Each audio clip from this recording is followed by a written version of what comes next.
अच्छा है, क्योंकि हम समझ पाएंगे कि हम हैं कौन। देखिए, जब तक हम ये समझ नहीं पाएंगे कि हम हैं कौन, हम हमेशा बेवकूफ। अरे, हरे कृष्णा, वेलकम। जब तक हम ये समझेंगे नहीं हम हैं कौन, तब तक हम बेवकूफ बने रहेंगे। क्या बने रहेंगे?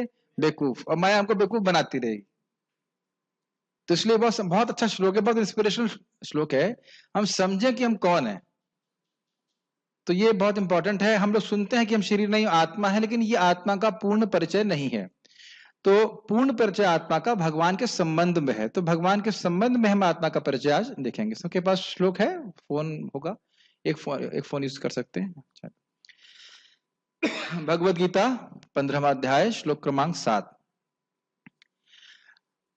ममैवांशो जीवलोके ममैवांशो जीवलोके जीवभूतः सनातनः जीवभूतः सनातनः मनः षष्ठानि इन्द्रियाणि मनः षष्ठानि इन्द्रियाणि प्रकृतिस्थानि कर्षति प्रकृतिस्थानि कर्षति ममैवांशो जीवलोके ममैवांशो जीवलोके जीवभूतः सनातनः जीवभूतः सनातनः मनः षष्ठानि इन्द्रियाणि मनः षष्ठानि इन्द्रियाणि प्रकृतिस्थानि कर्षति प्रकृतिस्थानि कर्षति ममैवांशो जीवलोके ममैवांशो जीवलोके जीवभूतः सनातनः जीवभूतः सनातनः मनः षष्ठानि इन्द्रियाणि मनः षष्ठानि इन्द्रियाणि प्रकृतिस्थानि कर्षति। प्रकृतिस्थानि कर्षति।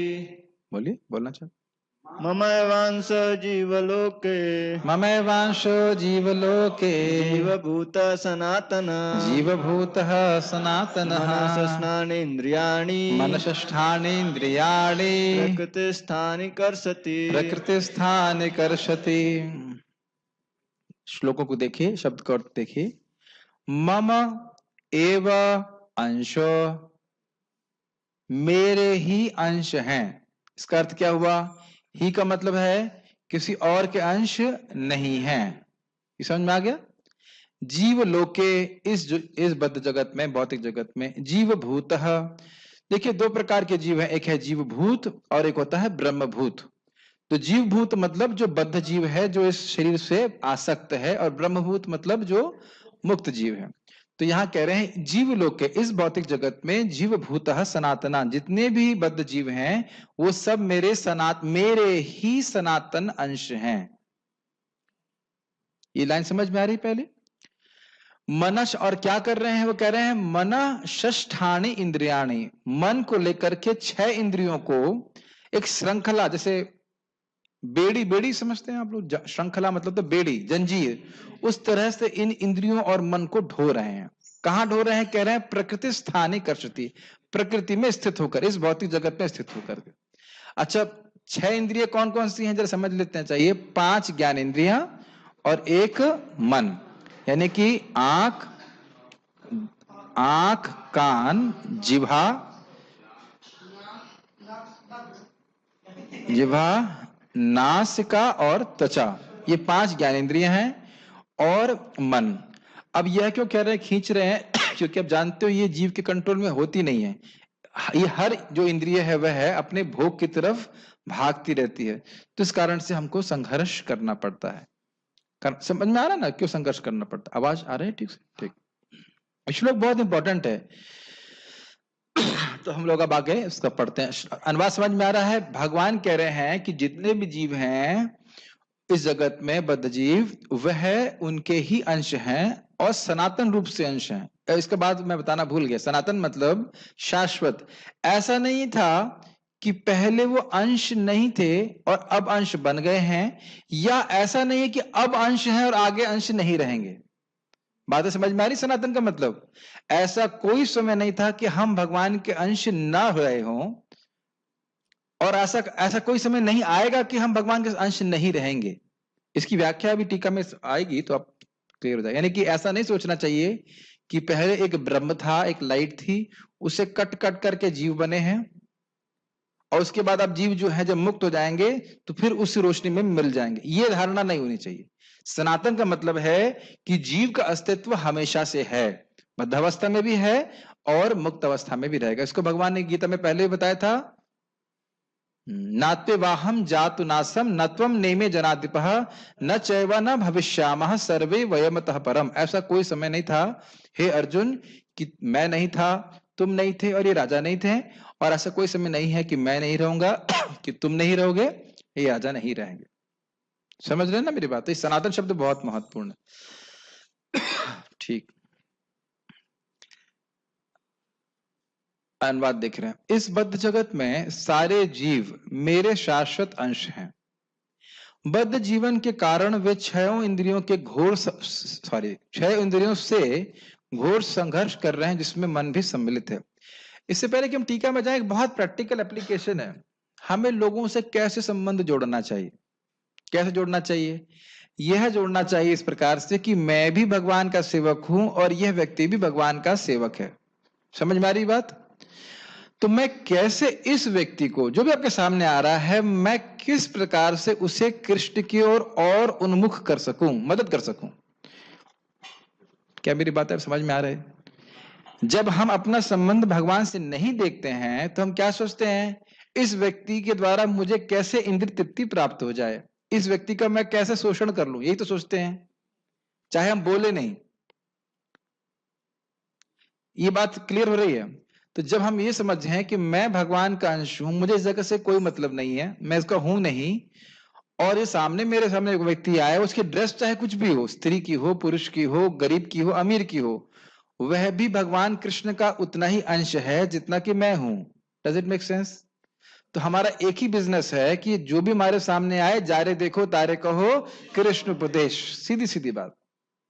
क्योंकि उस उपदेश के द्वारा वह व्यक्ति भगवान के और निकट जाएगा। हमारा आचरण ऐसा हो कि उसे भक्त बनने की प्रेरणा मिले। मान लीजिए हम जप कर रहे हैं, ये बहुत इंपॉर्टेंट है, हम साधना अच्छी क्यों करें? भाई आप साधना अच्छी करोगे तो आपके जीवन में परिवर्तन आएगा, और वह परिवर्तन दूसरे लोग देखेंगे। वो देखेंगे, आप बोलने की जरूरत नहीं, वो अपने आप देखेंगे। और पहला परिवर्तन ये है कि आप सुखी हो जाओगे। दूसरा परिवर्तन ये है कि आप दूसरों का शोषण करने की प्रवृत्ति से मुक्त हो जाएंगे। महसूस कर रहे हैं ना इस बात को? मन में आता ही नहीं कि किसी से कुछ चाहिए हमको, केवल प्रसाद को छोड़कर, थोड़ा दो रोटी मिल जाए बस, और तो कुछ दिक्कत नहीं। अपने आप ही भक्त के अंदर दूसरों को भोगने की, शोषण करने की भावना समाप्त हो जाती है। And people can very much immediately diagnose it कि ये व्यक्ति ऐसा है जो मुझसे कुछ नहीं चाहता। आप मेरी बात समझ पा रहे हैं? You are detached but you are compassionate. आप निरासक्त हैं लेकिन आप कृपालु हो जाते हैं। बहुत अच्छी कॉन्शियसनेस है। जारे देखो तारे कहो कृष्ण उपदेश। समझ में आ रहा है क्यों महाप्रभु कह रहे हैं? वही कृष्ण महाप्रभु के रूप में आ रहे हैं, वही आज्ञा दे रहे हैं। तो ये एक भक्त का एटीट्यूड होना चाहिए। अगर हम समझ रहे हैं कि मैं भगवान का अंश हूं, तो चाहे मेरे इस शरीर के रिश्तेदार हों, चाहे रिश्तेदार ना हो, वह सब भगवान के अंश हैं। मैं यही हमारे मन में एकमात्र, इंग्लिश में कहेंगे एब्जॉर्प्शन होना चाहिए, अभिनिवेश रहना चाहिए कि मैं कैसे लोगों को कनेक्ट कर सकूं। अब वो कितना ग्रहण करते हैं वह हमारे ऊपर नहीं है, कौन कितना ग्रहण करेगा ये हमारे कंट्रोल में नहीं है, लेकिन उनको प्रेरणा दी जाए, हेल्प दी जाए कि वह कुछ भक्ति कर सकें। हर व्यक्ति एक ही जन्म में भगवान के धाम थोड़ा चला जाएगा, लेकिन इसका मतलब यह तो नहीं कि वो ट्रैक ही पे ना आए। तो इस श्लोक का बहुत प्रैक्टिकल एप्लीकेशन है। मेरी बात समझ रहे हैं? अपने सामर्थ्य के अनुसार दूसरे जीवों को मदद करना, ताकि वह भगवान के इस संबंध को अपने संबंध को भगवान से समझ पाए। दरअसल हमारा और कोई काम नहीं है, एज ए डिवोटी, भक्त के रूप में और कोई काम नहीं हमारा। खुद भक्ति करो और दूसरों को हेल्प करो।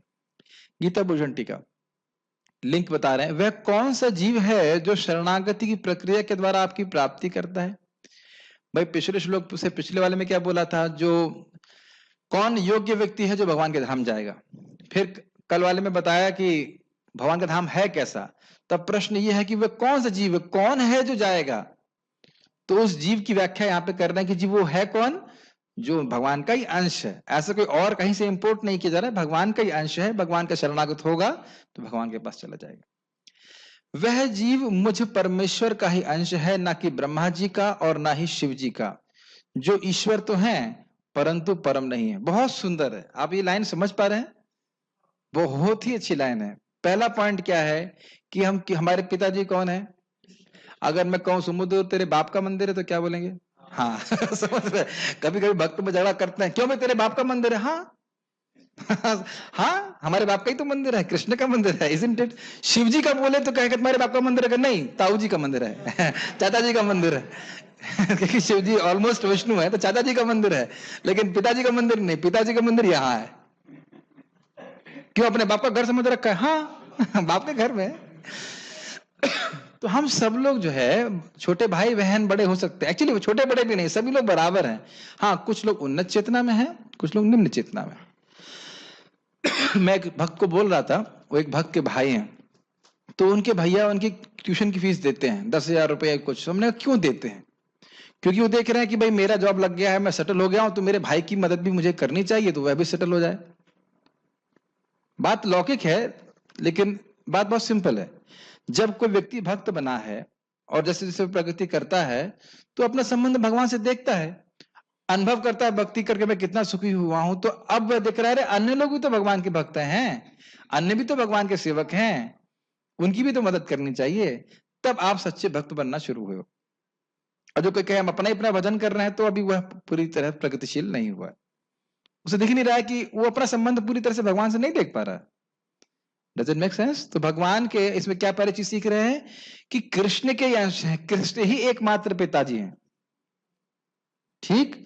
न ब्रह्मा जी हमारे पिताजी हैं और न शिव जी हमारे पिताजी हैं। सभी लोग जीवात्मा है कि नहीं? यहाँ पे बंगाली जीवात्मा कौन है? उड़िया जीवात्मा। समझ रहे हैं? ये वैष्णव अपराध होता है। तो कहते हैं ना वैष्णव, यही वैष्णव अपराध, ये उड़िया, ये बंगाली, ये ऐसे, ये सब नहीं, सब कृष्ण के अंश हैं। कृष्ण के धाम जाने पे सभी का बराबर अधिकार है। क्लियर? ठीक है। दूसरा बात क्या है कि भले ही वह ईश्वर हैं, यानी कि कंट्रोलर हैं, नियामक हैं, लेकिन ब्रह्मा जी और शिव जी परम ईश्वर नहीं है। परमेश्वर भगवान कृष्ण ही हैं, स्वराट हैं। इसीलिए कभी कभी प्रश्न आता है उसको क्यों कृपा दे दिया, उसको क्यों कृपा दे, ऐसा क्यों कर दिया? तुम्हारे पास हमारे पास ये अधिकार नहीं है कृष्ण को पूछने का कि ऐसा क्यों करते हैं। आप ये प्रश्न नहीं कर सकते कि पूतना को मां क्यों बना दिया। यही उनकी स्वराटता है। बिना भजन के भी वो अपने धाम की प्राप्ति करा सकते हैं, नॉर्मली करते नहीं है, लेकिन आप क्वेश्चन नहीं कर सकते कि कृष्ण ऐसा क्यों कर रहे हैं। समझ पा रहे हैं? परमेश्वर मतलब उनको कोई कंट्रोल नहीं कर सकता। इसीलिए भगवान का भजन करना बहुत बढ़िया है। कितना भी कोई व्यक्ति पापी क्यों ना हो, उनका जो नाम जब करता है भगवान तुरंत उसको मुक्त कर देते हैं। कोई क्वेश्चनिंग नहीं, कोई क्वेश्चन नहीं कर सकता है कृष्ण को आप ऐसा क्यों कर रहे हैं। बहुत बढ़िया व्यक्ति की हम भजन कर। चलिए आगे बढ़ते हैं। यह जीव सनातन है, अर्थात ऐसा नहीं है कि किसी समय विशेष में इसकी रचना हुई हो, जैसे घट में स्थित आकाश। बोतल देना, खाली बोतल है, पानी भरा हुआ है, कहीं खाली बोतल होता तो। चलो ये वॉम्पर दीजिए। अभी इसे मान लीजिए वॉम्पर है, इस वॉम्पर में आप ये देख सकते हो खाली स्थान है। तो ये इस तरह की कुछ लोग बोलते हैं कि जैसे भाई ये आकाश है, यहाँ पे ये घट है, मान के चलो कि घड़ा है, तो इस घड़े के अंदर एक आकाश है, इसे कहते हैं घटाकाश। तो कुछ बेवकूफ लोग ऐसा बोलते हैं कि जीव की तुलना इस घटाकाश से देते हैं। आकाश बाहर भी है, लेकिन इस घड़े से ये ढक गया है। उस प्रकार का जैसे घड़े से आकाश ढक जाए कुछ समय के लिए, उसी प्रकार से जब ब्रह्म माया शक्ति से तो ढक जाता है, तो वह जीव कहलाता है। ये ऐसा है नहीं, यानी कि जैसे कि इस जो आकाश यहाँ पे है, इसकी सत्ता हमेशा तो है नहीं। अगर इसको हम तोड़ देते हैं, ये खत्म हो जाए, तो ये आकाश जो घटाकाश है समाप्त हो जाएगा। घट समझ रहे हैं? घट मतलब घड़ा। तो कुछ लोग ऐसा ही सोचते हैं कि जीव भी घटाकाश की तरह है। प्रभुपाद इस बात को समझाएंगे, कई बार आर्गुमेंट आता है, वो ऐसे बोलते हैं देखो भाई ये घड़ा है, इस घड़े में आकाश है, घड़ा तोड़ दो, खत्म आकाश। लेकिन यहां क्या बात हो रही है कि जीव क्या है? सनातन है। वो घटाकाश की तरह नहीं कि घड़ा तोड़ दिया और आकाश में आकाश विलीन हो गया, ऐसे नहीं है। जीव की सत्ता मुक्ति के बाद भी बनी रहती है, इसलिए यहाँ पे सनातन शब्द की व्याख्या हुई। इसलिए घटाकाश की तरह नहीं। मुझे पता है कुछ बातें फिलोसफिकल हैं, जो समझ में आ जाए, नहीं समझ में आए तो छोड़ देना, कोई दिक्कत नहीं। यह जीव इस भौतिक जगत में स्थित है और श्रोत्र आदि 6 इंद्रियों को खींच रहा है, मानो यह उसके पांव की बेड़ियां हों। ये समझ में आता है इसका मतलब? 6 इंद्रियां कौन सी हैं? फिर से याद कीजिए। मन, आंख, नासिका, कान, त्वचा और जीभ। अब ये क्या कर रही है? अब तो बड़ा स्पष्ट है। हर इंद्रिय अपने इंद्रिय भोग के लिए जीव को उधर खींचती है। खींच रही है कि नहीं खींच रही? अगर ये खिंचाव ना हो तो भक्ति करने में कठिनाई आएगी? कोई कठिनाई नहीं आएगी। मन उधर भाग रहा है कहीं और इंद्रिय उधर भाग रही हैं, तो यही बोल रहे हैं। और स्पेशली भक्त लोग तो इंद्रिय संयमित कर लेते हैं, लेकिन बद्ध जीवन में आप देखिए क्या हो रहा है। मेरा मन क्या कर रहा है? मन क्या कर रहा है मतलब मेरी जीभ क्या बोल रही है खाने के लिए, ये नासिका क्या सूंघने के लिए बोल रही है, आंख क्या देखने के लिए बोल रही है। उसी प्रकार से हमारा जीवन घटित रहता है, घट रहा है। सॉरी, क्या ये बातें विजय प्रभु समझ में आ रही हैं आपको? श्रृंखला क्यों बोलने समझ में आ रही है? श्रृंखला जिस प्रकार से हमारे मूवमेंट को, बेड़ियां हमारे मूवमेंट को रोक देती हैं, रेस्ट्रिक्ट कर देती हैं, उसी प्रकार से ये इंद्रियां भगवान की भक्ति नहीं करने देती हैं, जो भोग की तरफ भाग रही हैं। समझ रहे? इसलिए बोल रहे हैं। ये इंद्रियां क्या हैं, कहां से आई? तो कह रहे हैं यह सब अहंकार के उत्पादन है, जो प्रकृति के विकार के कारण उत्पन्न होता है। इसलिए कह रहे हैं प्रकृति स्थानी कर्षति, प्रकृति में स्थित होगा। मतलब क्या है? आपको याद है कि प्रधान से पूरी जगत आता है, याद है मतलब जो क्लास में थे।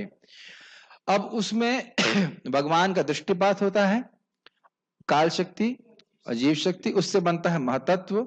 महतत्व में 3 प्रकार के अहंकार आते हैं, सात्विक, राजसिक और तामसिक। सात्विक अहंकार से क्या होता है?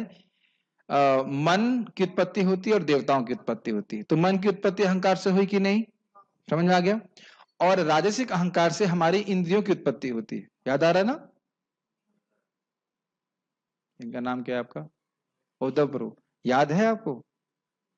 पढ़ा था कभी? धूमी धूली धूली याद आ रही? ठीक। राजसिक अहंकार से हमारी इंद्रिय बनती। कौन कौन सी इंद्रियां? ज्ञान इंद्रियां, कर्म इंद्रियां। और तामसिक अहंकार से क्या बनता है? इंद्रिय के विषय, देखने के, क्या कहते हैं उसको, रूप, रस, गंध इत्यादि। समझ आ रहा है ना? तो यही बात बोल रहे हैं कि इंद्रियां जो है वह प्रकृतिस्थ है, मतलब प्रकृति के अहंकार के द्वारा उत्पादित है। ठीक है? कोई हमारी जो इंद्रियां वो चिन्मय इंद्रियां नहीं है। ठीक, यह समझना होगा कि मन सात्विक अहंकार का कार्य है, मतलब उत्पादन है, और श्रोत्र आदि इंद्रियां राजसिक अहंकार का कार्य है। कार्य का मतलब होता है इफेक्ट। तो यानी कि हमारी जो इंद्रियां हैं, मन और जितने भी इंद्रियां हैं, वो क्या हैं? भौतिक हैं, ये कहा जा रहा है। आप समझ में आ रहा है? ठीक, बहुत तेज जा रहा है, समझ में आ रहा है? ठीक है। भगवान की बहुत ध्यान पूर्वक सुनिए। भगवान की शरणागति स्वीकार करके और भौतिक इंद्रियों से रहित होकर जीव भगवान के धाम में जाता है। बहुत बहुत सुंदर लाइन है, प्लीज बहुत ध्यानपूर्वक सुनिए। आध्यात्मिक शरीर और इंद्रियों से आभूषण की भांति सुसज्जित होकर जीव भगवान की शरण लेता है, उनके साथ रहता है। ये 2 बातें समझ में आ रही है? बहुत अच्छा है कि जब जीव भगवान की भक्ति करता है और जब भगवान के धाम जाता है तो इन जड़ इंद्रियों के द्वारा नहीं जाता है। उसकी इंद्रियां पूरी तरह से स्पिरिचुअल हो जाती है, उसे एक आध्यात्मिक शरीर दिया जाता है जो कि उसी की तरह सच्चिदानंद होता है। अभी आप देख सकते हो कि एक एनालिसिस कर सकते हैं, विजय प्रभु, क्या हमारा शरीर शाश्वत है इस समय? नहीं है। क्या हमारा शरीर ज्ञानमय है? नहीं है। और क्या हमारा शरीर आनंदमय है? तो तीनों ही चीज नहीं है। और हम ज्ञानमय हैं? आपका नाम विजय है?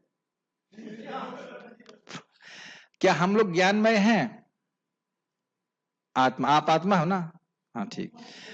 हम लोग आनंदमय हैं? ये तो प्रभु आउट ऑफ सिलेबस प्रश्न। अरे इस कौन का बच्चा भी जानता है। क्यों सानू, आनंदमय है कि नहीं हम लोग? कल इसको ब्रेकफास्ट नहीं देना। आत्मा तो आप कौन है? आत्मा की शरीर है, तो स्वरूपतः हम लोग आनंदमय है ना, तभी तो आनंद चाहते ना, ये तो बात है। और हम लोग सब लोग शाश्वत हैं, शाश्वत है ना? तो आप देख रहे हैं कि हमारे स्वभाव के या स्वरूप के बिल्कुल विपरीत हमको शरीर दिया गया, तो प्रॉब्लम तो आएगी आएगी। हम लोग बड़े चकित हो जाते हैं कि प्रॉब्लम आ रही, प्रॉब्लम तो आनी ही है। आपके स्वरूप के, मेरे स्वरूप के बिल्कुल विपरीत चीज दी गई है, एकदम विपरीत। एक भी चीज आत्मा की और शरीर की मैच ही नहीं करती, इसीलिए दुखी होता है। तो यहां बोल रहे हैं कि भौतिक इंद्रियों से रहित होकर, मतलब ये जो हमारी जड़ इंद्रियां हैं उनसे रहित होकर के जीव भगवान के पास जाता है और उसको आध्यात्मिक इंद्रिय दी जाती हैं, जिसके द्वारा वह भगवान की भक्ति के सुख का अनुभव करता है। ठीक है, और ये सब हमारे साथ होने वाला है। ऐसा मत सोचिएगा खाली कहानियां हैं, कहानियां लिखने के लिए टीका नहीं दी जा रही है कि हाँ होता होगा कि उनके संग होता होगा, उनके संग हुआ, प्रभुपाद जी के संग हुआ, अन्य भक्तों के संग हुआ, मेरे संग नहीं होगा। ये ध्यान दीजिएगा, कोई आचार्य आते हैं, मैं फिर से रिपीट कर रहा हूं, वो वैसा मार्ग बताते हैं जिस पे चल करके एक सामान्य जीव भी भगवान की प्राप्ति कर ले। इस भाग्य को ठुकराइए मत। ये प्रभुपाद जी मैं बार बार रोज बोल रहा हूँ, 16 माला का जप जो बोले हैं, 4 नियम का पालन बोले हैं, ये इसीलिए बोले ताकि ये स्थिति में प्राप्त हो जाए, मृत्यु के समय आध्यात्मिक शरीर प्राप्त करके हम भगवान के धाम चले जाएं। ऐसे पहले समझ रहे ना, मजाक करने के लिए आचार्य गुण नहीं आ रहे हैं आपको कि झांसा देने के लिए आ रहे हैं, ऐसे बस हमारे कुछ चेले बन जाएं। They want us to go back to God. वो चाहते हैं कि हम भगवान के धाम चले जाएं। खींच रहे हैं, बस हमें खाली रस्सी पकड़े रहना है। खींच वो लोग रहे हैं, ये हम जो सूरमाला जप कर रहे हैं खाली हम पकड़ रहे हैं, हम चढ़ भी नहीं, हम ऊपर भी नहीं चढ़ रहे, खाली पकड़े हुए हैं। बाकी अब पकड़ना भी छोड़ देंगे तो कौन करेगा? समझ रहे ना, वो कुएं में गिरा आदमी, ऊपर से रस्सी फेंके, कहे हम तुम्हें उठा लेंगे, आप रस्सी बस पकड़े रहो, ये पकड़ भी आप ही लीजिए। तो ऐसा तो नहीं चलेगा, पकड़ना तो हमको पकड़, रस्सी तो कम से कम पकड़े हैं, हम कोई बहुत बड़ी साधना नहीं कर रहे हैं, खाली रस्सी पकड़े हैं, और बाकी सारा कार्य आचार्यगण प्रभुपाद बोलते हैं इस बात को, तुम लोग यहाँ हरे कृष्णा कर रहे हो, मैं गोलोक में हरे कृष्णा कर रहा हूं, ये हमारा कनेक्शन। स वा एष ब्रह्मनिष्ठ इदम शरीरम मर्त्यम अतिसृज्य ब्रह्माभि संपद्य ब्रह्मणा पश्यति ब्रह्मणा शृणोति ब्रह्मणे वेदम सर्वम। ये कोट कर रहे हैं किस प्रकार से उसको एक आध्यात्मिक शरीर प्राप्त होता है। वह ब्रह्मनिष्ठ जीव मतलब जो मुक्त जीव है, भौतिक शरीर को त्याग कर ब्रह्म की प्राप्ति करता है। ब्रह्म की प्राप्ति मतलब भगवान के धाम को जाता है। वह ब्रह्म के द्वारा देखता है। अब इसका मतलब क्या हुआ? ब्रह्म के द्वारा देखता है मतलब अब उसकी आंखें अब भौतिक नहीं है, समझ रहे? ब्रह्म के द्वारा सुनता है, क्या मतलब है? उसकी अब भौतिक कान नहीं है, वो अब असीमित सुख का अनुभव करने वाले कानों से युक्त है, और सभी कुछ ब्रह्म के द्वारा अनुभव करता है, यानी उसका मन, इंद्रियां, सब कुछ स्पिरिचुअल चिन्मय हो जाता है। और देखिए मुझे अच्छी बात ये लगती है कि हम लोगों को हवा में नहीं बोल रहे हैं, श्रुति का वाक्य है, वेद वाक्य है, इसलिए इस पर विश्वास करना ही चाहिए। वसंत यत्र पुरुषः सर्वे वैकुंठ मूर्तयः ये निमित्त निमित्तेना धर्मेणा आराधयन हरिम। वैकुंठ लोक में सारे निवासी पुरुषोत्तम भगवान के समान आकृति वाले होते हैं। वे सभी इंद्र तृप्ति की इच्छाओं से रहित होकर भगवान की भक्ति में लगे रहते हैं। तो आप देखिए भगवान कितने अच्छे स्वामी हैं। कोई व्यक्ति जगत में सुंदर होता है तो क्या चाहता है? मैं सबसे सुंदर दिखूं, यस, है ना?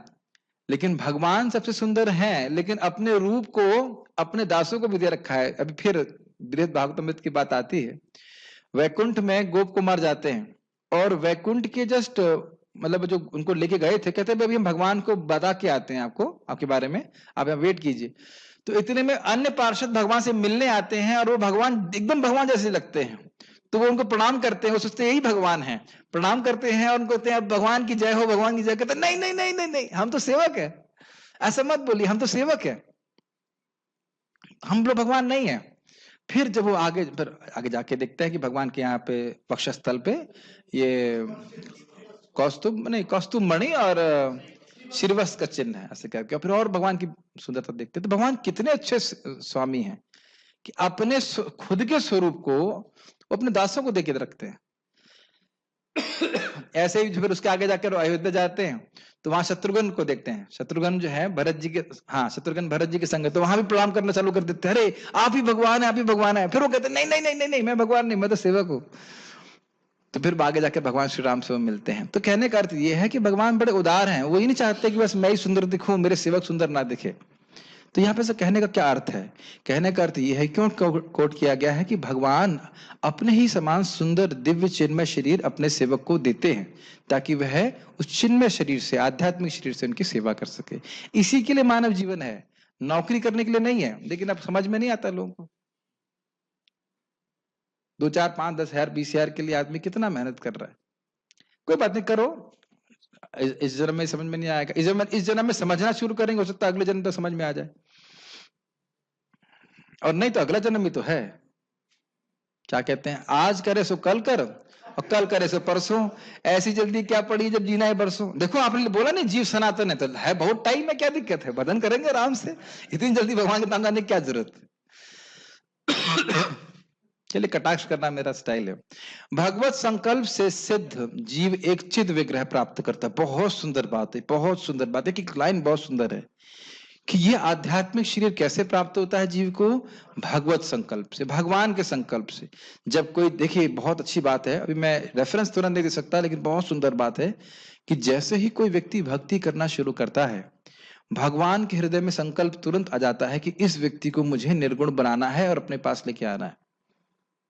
मैं फिर से रिपीट कर रहा हूं, जैसे ही कोई भक्ति करना शुरू किया है, तुरंत भगवान के मन में संकल्प आ जाता है। इसने हरे कृष्ण मंत्र बोला है, इसको मैं चिन्मय बनाऊंगा, इसको बनाऊंगा मतलब तुरंत नहीं बनाते हैं, लेकिन अब क्रमशः उसको मैं पूरी तरह मुक्त कर दूंगा और इसे अपने पास लेके आऊंगा।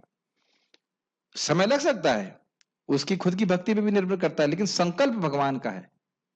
मेरी बात समझ रहे हैं? भक्त लोग, हम लोग कभी अपनी शक्ति से सिद्ध होंगे ये नहीं सोचना चाहिए। हम भगवान की कृपा, उनके संकल्प से सिद्ध होंगे, और संकल्प तब होगा जब हम भक्ति करेंगे। Make sense? और आपको याद होना चाहिए कि भगवान के संकल्प को कोई काट नहीं सकता है। तो यानी हम सबकी सिद्धि, हाउ टू से, अश्योर्ड है, हम सब लोग भगवान के धाम जाएंगे। अब ये अलग निर्भर करता है कि कौन व्यक्ति किस प्रकार से भजन कर रहा है, कितनी तीव्र उसकी इच्छा है, उसके अनुसार समय का अंतर पड़ सकता है। कुछ लोग ब्रह्म के अंश जीव को घट के आकाश या आकाश के जल में प्रतिबिंब से उपमा देते हैं। ये मैंने आपको पहले भी समझाया था कि घड़े में आकाश है, वो घड़ा टूट गया तो जो घड़ा का आकाश है वो आकाश में मिल जाएगा, लेकिन ये बात ठीक नहीं है। ठीक है ना? ये बात ठीक नहीं है, हाँ ठीक नहीं है। या आकाश में, आकाश का प्रतिबिंब जल में दिखाई पड़ रहा है, तो अब जल समाप्त, प्रतिबिंब समाप्त। इस प्रकार की धारणा जीव के संबंध में नहीं करनी चाहिए। जीव को एक सेंस में भगवान का रिफ्लेक्शन बोलते हैं, उसकी टीका में हम व्याख्या पढ़ेंगे, लेकिन इस तरह से नहीं है कि बस अब जल समाप्त तो जीव समाप्त। जीव का अस्तित्व कभी भी समाप्त नहीं हो सकता है। आप लोग को बता दें कि आप लोग कभी मर नहीं सकते हैं, पता है आपको? राजकुमार पता है, मर नहीं सकते कभी? मर सकते हैं? नहीं मर सकते, हम कभी नहीं मर सकते। जीव अविनाशी है, कोई कभी नहीं मरता है, केवल ड्रेस चेंज करते हैं। कल भी यही टी शर्ट पहने थे जो आज पहने हो, आज अलग पहने ना, तो आज दूसरे राजकुमार है कि वही राजकुमार है? तो टी शर्ट तो अलग पहने हैं। समझ में आ रहा है ना? जैसे हम लोग कपड़े चेंज करते हैं, आदमी चेंज नहीं होता है, उसी प्रकार से शरीर परिवर्तित होता है, आत्मा कभी नहीं मरती है। समझ में आ रहा है? ठीक है, इसकी हम व्याख्या करेंगे तो सुनते चले जाइएगा। उनका ऐसा मत है कि ब्रह्म का एक अंश अंतःकरण के हस्तक्षेप के कारण ब्रह्म से अलग हो जाता है। प्रतिबिंब के नष्ट होते ही या घड़े या जल के नष्ट होते ही आकाश अपनी शुद्ध स्थिति में वापस आ जाता है, तो उसी प्रकार अंतःकरण के नाश होते ही या प्रतिबिंब के नष्ट होते ही जीव जो ब्रह्म का अंश था वह वापस अपनी ब्रह्म की शुद्ध अवस्था को प्राप्त हो जाता है। बहुत लंबा कठिन बात हो गई, इजी तरह बता रहा हूं। देखिए, अंतःकरण मतलब मन बुद्धि अहंकार। तो क्या कहते हैं? वो कह रहे हैं कि एक ब्रह्म ज्योति है, ब्रह्म उसको कहते हैं, ज्योति नहीं कहते, ब्रह्म कहते हैं। तो उस ब्रह्म के किसी एक अंश को ये जो अंतःकरण है, जो सूक्ष्म शरीर है, उसने ढक लिया, वैसे काट लिया, ऐसा वो बोलते हैं। और उसके बाद वह ब्रह्म जो है अपने को जीव मानने लगा, ये शरीर मानने लगा। तो जैसे ही ये सूक्ष्म शरीर हट जाएगा, समाप्त हो जाएगा, वो जो ब्रह्म है उस ब्रह्म में जाकर के मिल जाएगा, ये वो बोलते हैं। लेकिन इसमें क्या गड़बड़ है? अगर ये व्याख्या हम स्वीकार करते हैं तो इसमें गड़बड़ क्या है कि चलो ये मान लिया कि वह ब्रह्म, उस पहली बात तो यह है कि ब्रह्म को काटा नहीं जा सकता। ब्रह्म को आप इस प्रकार से ऐसे कैंची की तरह पीसीज में नहीं काट सकते, एक बात तो ये। दूसरा कि क्या इससे जीव का सनातनत्व सिद्ध होता है? नहीं होता। यहां भगवान कह रहे हैं कि जीव जो है वो क्या है? वो सनातन है। और अगर हम ऐसी व्याख्या करें कि भाई ब्रह्म था, वो आकाश की तरह था और बाद में वो खत्म हो गया, तो ये कहने का अर्थ हुआ कि जीव का अस्तित्व मुक्त अवस्था में समाप्त हो जाएगा। तो ये गलत हुआ कि नहीं हुआ? मेरी बात समझ में आ रही है? नहीं?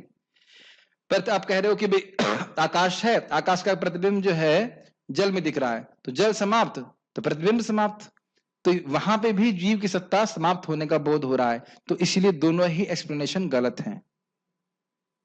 ये फिलॉसफी समझ में आ रही है उद्धव प्रभु? नहीं समझ में आती, कोई बात नहीं। आप लोग सोच रहे हैं कि मैं इस बातें में आउट ऑफ कोर्स बोल रहा हूं, और अभी आपको प्रभुपाद जी के तात्पर्य में दिखा दूंगा, अभी प्रभुपाद जी के तात्पर्य में दिखेगा, इसीलिए व्याख्या कर रहे हैं। ये कभी मत सोचिए कि हम आउट ऑफ सिलेबस बोल रहे हैं या प्रभुपाद जी को छोड़ देते हैं। प्रभुपाद कभी छोड़ते नहीं है, हम छोड़ देते हैं और आगे निकल जाते हैं, ये प्रॉब्लम है। कोई चीज कठिन आएगी उसको छोड़कर चलो ये दूसरे बड्डी वड्डी समझेंगे, हम नहीं समझेंगे आगे जाके। और ये इंडिया में बहुत फिलोसफी चलती है, घटाकाश पटाकाश, घटाकाश पटाकाश। घटाकाश मतलब घड़े का आकाश, पटाकाश मतलब बड़ा वाला आकाश। आप ये विश्वास कीजिए, ये तो सच्ची घटना है। एक भक्त की दीक्षा हो गई, हम ही ने दीक्षा करवाई थी, और मैं प्रवचन कर रहा था, कहते अच्छा अच्छा। वो सोच रहे थे कि उनका फिलॉसफी ये थी, वो ब्रह्म कुमारियों के सब पहले सत्संग कर चुके थे महत्पुरुषों का, तो हाँ, तो उनका फिलॉसफी ये है कि पहले ब्रह्म था, एक ब्रह्म, और उससे कट करके बहुत सारे जीव बन जाएंगे, तो अब बाद में ये जीव फिर जुड़ करके ब्रह्म में मिल जाएंगे। ये उनकी पूरी फिलॉसफी थी। तो इस्कॉन में आए तो एक बात तो समझ में आ गई कि जीव जो है आध्यात्मिक जगत में जाकर के भगवान की सेवा करता है, लेकिन पीछे वाला जो पूंछ थी वो नहीं कटी। मतलब वो वही सोचते थे कि एक ब्रह्म है, उससे सारे जीव आए हैं, अब वो जीव मुक्त होकर के भगवान के धाम चले जाएंगे। देख रहे हैं कैसे वो जो पुच्छड़ रहा है वो लगा रहता है उसमें। ना तो जीव इस प्रकार से एक समूह से आया है, और ना वह जाकर के समूह में विलीन होने वाला है। पूरी फिलोसफी समझ में आ रही है। जीव हमेशा भगवान का अंश है, ऐसा नहीं था कि वो एक ब्रह्म के पुंज से कट करके आया, ऐसा नहीं है। प्लीज समझिए इस बात को। ये फिलॉसफी बहुत प्रेवलेंट है भारत में, कि एक उस ब्रह्म से ही आई हैं सब चिंगारी की तरह, और फिर उसी में जाके मिल जाएंगे। गर्भोदक्षाय विष्णु सांस लेते हैं, तो इसमें ये तो नहीं मतलब है ना कि ब्रह्म से कट कट के जीव आ रहे हैं बाहर। जीव हमेशा वहां पे सुप्त अवस्था में रहते हैं अणु रूप में, फिर वो बाहर आते हैं। ये तो नहीं बोला जा रहा है कि सब एक साथ चिपके हुए थे, वो काट काट करके भी इसका इस साइज का जीव काट करके, ऐसा तो कटने का कोई संभावना ही नहीं। नहीं तो भगवान गीता में क्यों बोलते इन आत्मा को काटा नहीं जा सकता, सुखाया नहीं जा सकता, बोलते हैं कि नहीं बात? यस। तो ये सब बातें फिर सब भगवान की गलत हो जाएंगी, तो इसलिए इन सबको समझते हुए चलना चाहिए। यहाँ देखिए बुद्धि थोड़ी चलानी पड़ेगी, भगवत गीता का ज्ञान बहुत जरूरी है। इस तरह की बातें जब प्रचार आप करेंगे तो जरूर आपके सामने पाएंगे। जब भी कोई इस प्रकार से बोले कि ब्रह्म था, उससे जीव कट के उसके बाद फिर कट के फिर मिल जाएंगे, तुरंत आप इस श्लोक को कोट कर सकते हैं कि नहीं, जीव की सत्ता सनातन है। एक बार आप लोग उसको दोबारा पढ़ेंगे तो जरूर समझ में आ जाएगा। अगले साल अच्छा एक पुरुषोत्तम मास अच्छा टाइम पढ़ लीजिएगा। उस श्लोक के अंश शब्द की, आप तरह अंश की बहुत सुंदर व्याख्या देखिए। इस श्लोक के अंश शब्द की यह व्याख्या स्वीकार नहीं की जा सकती, क्योंकि इसके विरुद्ध में वाक्य है। भगवान कह रहे हैं कि जीव समूह उनका अंश है, और शाश्वत अंश है, ना कि क्षणिक अंश। ये लाइनें समझ में आ रही हैं? जितने भी जीव हैं वह व्यक्तिगत रूप से भगवान के अंश हैं, और ऐसा नहीं है कि पहले नहीं थे या बाद में नहीं रहेंगे। ये बात बोली जा रही है। इसलिए आप ये नहीं कह सकते कि भगवान से कट कट करके जीव आए हैं, या जीव जाकर के भगवान आपस में मिल जाएंगे। ठीक, क्लियर? ब्रह्म के परिच्छेद और प्रतिबिंब के दोनों वाद जो ब्रह्म के जीव के रूप में परिणत होने की व्याख्या करने का प्रयास करते हैं, वे देहीन अस्मिन आदि की व्याख्या से ही खंडित होते हैं। यही बात हो रही है। परिच्छेद मतलब ब्रह्म को काट दिया। बात चल रही थी ना कि ब्रह्म कट गया और वह घटाकाश के रूप में हो गया, घड़े में आकाश के रूप में हो गया। समझ में नहीं आ रहा? सारी बात टफ हो रहा है, थोड़ा टफ हो रहा है, मुझे पता था ये टफ होगा। और या फिर ब्रह्म के प्रतिबिंब के रूप में जीव है, ये दोनों ही बात गलत है, क्योंकि इससे जीव की सनातनता नष्ट होती है। जीव सनातन रहता है। भगवान क्या बोलते हैं? देहिनो अस्मिन् यथा देहे कौमारम यौवनम जरा तथा देहांतर प्राप्ति धीरस तत्र न मोह्यति। वो आत्मा, हम आत्मा अपने शरीर के परिवर्तन को देख रहे हैं। बचपन वाला शरीर था, अब तो दूसरा शरीर है, उसके बाद आगे परिवर्तन हो रहा है, लेकिन इस पूरे परिवर्तन में आत्मा अपरिवर्तनशील रहती है। ये समझ में आता है ना श्लोक? तो उसी से समझ लेना चाहिए कि आत्मा का अस्तित्व कभी भी नष्ट नहीं होता, और कभी भी इसका सृजन नहीं होता। हाँ, ये समझ में इसलिए नहीं आ सकता क्योंकि ये लोग ये बात ही गलत है। वो कह रहे हैं कि देखिए आकाश है, आकाश का प्रतिबिंब रिफ्लेक्शन जल में आता है, जल समाप्त, रिफ्लेक्शन समाप्त। तो अब ये कह रहे हैं कि जो सूक्ष्म शरीर को वो जल के स्थानीय मान रहे हैं, जैसे जल है वैसे सूक्ष्म शरीर है, तो उस अंतःकरण में ब्रह्म का रिफ्लेक्शन हो रहा है, इस कारण से वह जीव के रूप में दिख रहा है। जैसे सूक्ष्म शरीर नष्ट कर दोगे वो ब्रह्म में मिल जाएगा। तो दोनों ही बात में क्या कह रहे हैं, जीव की सत्ता को वह सनातन होने से रोक रहे हैं, जबकि जीव की सत्ता एग्जिस्टेंस है वो सनातन है, वो कभी नष्ट नहीं होता है। समझ आ रहा है? ठीक है। अब किस प्रकार से हम प्रतिबिंब का यूज कर सकते हैं वो देखिए। प्रतिबिंब के सादृश्य से व्यक्ति उसके मूल स्वरूप को समझ सकता है यदि वह उसके मूल को बड़ी ही ध्यानपूर्वक समझने का प्रयास करे। जैसे जल में किसी वस्तु के प्रतिबिंब को देखकर उस वस्तु का अनुमान किया जा सकता है, इसलिए जीव को ब्रह्म का उपसर्जन कहा जा सकता है और इस कारण से जीव को ब्रह्म का अंश कहा जाता है। अब देखिए कितना सुंदर बात बोल रहे हैं प्रभुपाद जी से, कई बार बोले हैं। वो क्या यहां पर कहा जा रहा है कि अगर आप किसी वस्तु के रिफ्लेक्शन को देखते हो, रिफ्लेक्शन को क्या बोलेंगे हिंदी में, प्रतिबिंब, तो उसको देख करके मूल वस्तु का अंदाज आप लगा सकते हो। तो भगवान कृष्ण का रिफ्लेक्शन जीव है। किस अर्थ में कि जैसे भगवान सच्चिदानंद हैं उसी प्रकार से जीव भी सच्चिदानंद है। तो जीव का अध्ययन करके हम भगवान का अनुमान कर सकते हैं। सुने हैं ना प्रभुपाद, कई बार बताए हैं कि यदि आपको भगवान को समझना है तो पहले आपको जीवात्मा को समझना होगा। ये तो आप सुने ही हैं। एक और जगह प्रभुपाद उदाहरण देते हैं, दो उदाहरण, चिंगारी का और अग्नि का। चिंगारी में गुण की दृष्टि से वही गुण हैं जो अग्नि के हैं, तो अगर आप चिंगारी का एनालिसिस करते हैं तो अग्नि का हम ठीक ठीक अंदाजा लगा सकते हैं। और समुद्र की बूंद का अगर आप एनालिसिस करते हो तो आप समुद्र के जल का भी विश्लेषण कर सकते हो। लेकिन क्या चिंगारी अग्नि बन जाती है? क्या समुद्र का जल समुद्र बन जाता है? ये सब नहीं होता है। Does it make sense? यही बात मैं बोल रहे हैं कि अगर आप प्रतिबिंब की बात करें तो जीव का भगवान के रिफ्लेक्शन के रूप में है, मतलब भगवान के जो गुण है अंश मात्र में वह जीव में प्रकट हो रहे हैं। समझ रहे हैं बातें? लेकिन यह नहीं सोचना चाहिए कि बस अब हमारा सूक्ष्म शरीर नष्ट हो गया और उसके बाद जीव की सत्ता ही समाप्त हो जाएगी। यहां हमने क्या सीखा है, जब ये सूक्ष्म शरीर नष्ट हो जाएगा तो फिर हमें क्या प्राप्त होगा? आध्यात्मिक शरीर प्राप्त होगा, जिसके द्वारा हम भगवान के धाम में हमेशा सेवा कर पाएंगे। सिद्धांत सीखना बहुत जरूरी है, समझना बहुत जरूरी है। कभी कभी सिद्धांत भी सीखना चाहिए कि नहीं। अब ये बहुत सुंदर है। जैसे यदि यह कहा जाए कि चंद्रमंडल का शतांश शुक्र मंडल है, तो उसका अर्थ यह हुआ कि उसमें चंद्र की तुलना में 1/100 गुना ही प्रकाश है, परंतु वह चंद्रमा का वास्तविक अंश नहीं है। ये क्यों बोल रहे हैं? अगर ये कहा जाए कि चंद्रमा के प्रकाश का 1/100 भाग शुक्र मंडल, शुक्र मतलब एक दूसरा ग्रह है, उसमें है, तो कहने का क्या अर्थ है कि जितना चंद्रमा का प्रकाश है उसका 1/100th अंश ही शुक्र ग्रह का है। ये बात समझ में आ रही है? हिंदी समझ में आ रही है मेरी? नहीं आ रही? समझ में आ रहा है ना? हाँ। तो अब इसका अर्थ ये नहीं है कि शुक्र ग्रह जो है वह चंद्रमा का भाग है। ऐसा नहीं है कि चंद्रमा को काट करके 1/100 पीस काट करके शुक्र ग्रह बनाया गया है। आकाश समझ में आ रही बात कि नहीं आ रही? घटाकाश की पटाकाश? घटाकाश फिर तो नहीं समझ में आया ना, घटाकाश ना पटाकाश। थोड़ा पानी पिलाया जाए क्या? बेहोश तो नहीं हो रहे समझने में? ये लाइन समझ में आ रही है आपको? ये बहुत सिंपल है, कठिन नहीं है भाई। शुक्र मंडल या शुक्र ग्रह का अस्तित्व अपना अलग है और चंद्रमा का अस्तित्व अपना अलग है। तो ये कहना कि इसका प्रकाश उसका इतना अंश है, इसका मतलब है कि इतना भाग प्रस्तुत कर रहा है। ये नहीं है कि शुक्र मंडल का चंद्रमा को काट के बनाया गया। तो भगवान जब ये कह रहे हैं कि जीव मेरा अंश है, मतलब भगवान के गुणों को कुछ किंचित मात्र में वह जीव प्रस्तुत करता है। ऐसा नहीं कि भगवान को काट करके जीव बनाया गया है। भगवान को काटा नहीं जा सकता है। मेरा मुंह सूख जाएगा बोलते बोलते लग रहा है, लेकिन समझ में नहीं आया किसी को। आ रहा नहीं आ रहा है?